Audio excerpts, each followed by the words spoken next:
Si tu as grandi en Côte d'Ivoire dans les années 2000, tu te rappelles forcément de cette publicité.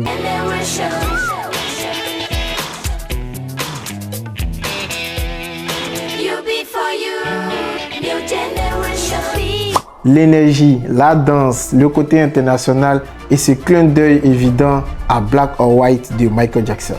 Ce n'était pas un hasard, ce n'était pas juste pour faire joli, c'était une stratégie brillante.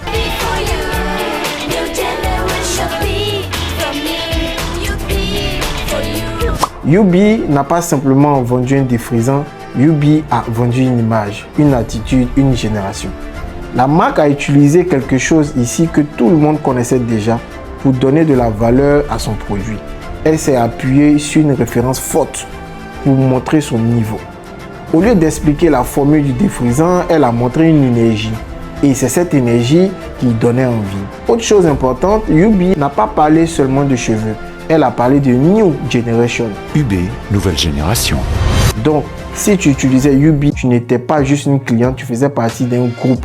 Tu étais moderne, tu étais dans le mouvement et les gens aimaient appartenir à quelque chose. Ou du moins, les gens aiment encore appartenir à quelque chose, à un groupe. C'est pour ça que la pub a marqué les esprits.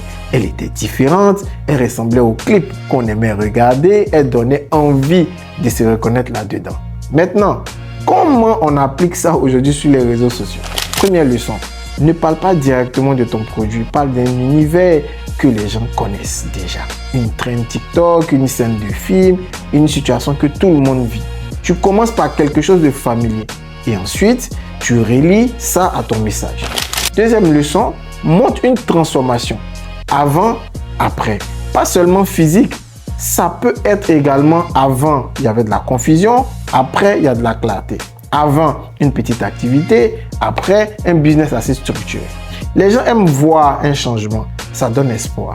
Troisième leçon, créer un sentiment d'appartenance. Au lieu de dire achetez mon service, dis plutôt par exemple pour les entrepreneurs qui veulent passer au niveau supérieur, pour les femmes qui veulent reprendre la confiance, pour les PME qui veulent arrêter d'improviser sur les réseaux sociaux. Tu ne vends plus un produit, tu proposes une place dans une communauté. Quatrième leçon, miser sur l'énergie. Sur les réseaux, on scrolle vite. Si ton contenu est plat, on passe. Il faut du rythme, un angle fort, une entrée qui capte l'attention. Comme Youbi l'a fait avec la référence de Michael Jackson. La vraie leçon, c'est que les bonnes communications ne sont pas forcément techniques. Elles sont culturelles. Elles parlent à l'émotion. Elles donnent envie de s'identifier. Si aujourd'hui, tes publications ne marchent pas, pose-toi cette question simple. Est-ce que je parle seulement de mon produit? Ou est-ce que je parle d'un univers dans lequel les gens veulent entrer?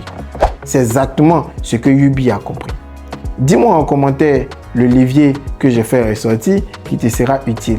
Et si tu as des recommandations d'anciennes publicités africaines, n'hésite pas à me les transmettre en inbox. Merci.